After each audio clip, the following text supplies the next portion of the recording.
எதுவுமே எனக்கு இல்ல. ஒரு மகனா எங்க அப்பாவோட கனவை நிறைவேற்றதான் இந்த விஜயபிரபாகரன் அரசியல வந்திருக்கேன். ஏன்னா இங்க இருக்க பொதுமக்களுக்கு சொல்லியிருக்கேன், இந்த கொடியை பிடிச்சிருக்க ஒவ்வொரு தொண்டருமே அரசியல்வாதி ஆகணும்னு கட்சிக்குள்ள வரல, எங்க தலைவருக்காக நாங்க கட்சிக்குள்ள வந்திருக்கோம்.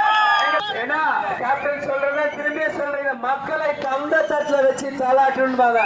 இன்னைக்கு தேசிய முற்போக்கு திராவிட கழகம் என்ன பொருளாதாரத்துல கொஞ்சம் பின்னடைவா இருக்கலாம், ஆனா இன்னைக்கு ஆளும் கட்சி திமுக என்னவோ அதேதான், அதே 2 கை 2 கால் அதே மனுஷங்க தான் இன்னைக்கு தேசிய முற்போக்கு திராவிட கழகம். ஏன் இதை சொல்றேன்னா, முடியாது என்பது முட்டாளுக்கு சொந்தமானது, முடியும் என்பது அறிவாளிக்கு சொந்தமானது.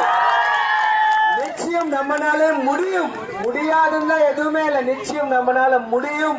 அதனால வரவேற்பு அனைவருக்கும் நான் நன்றியை தெரிவித்துக் கொள்கிறேன்.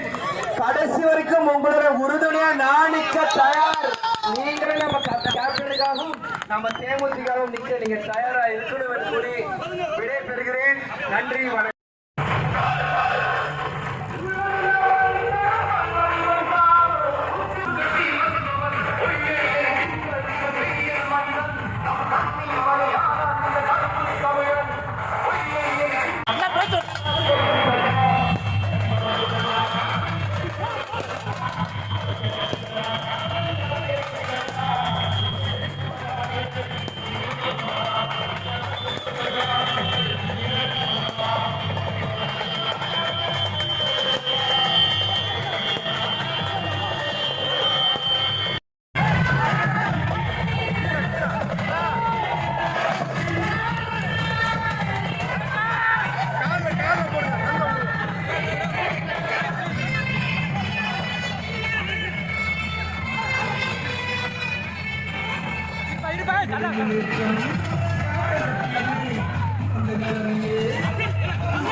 நம்ம நேற்று வந்து ஷோ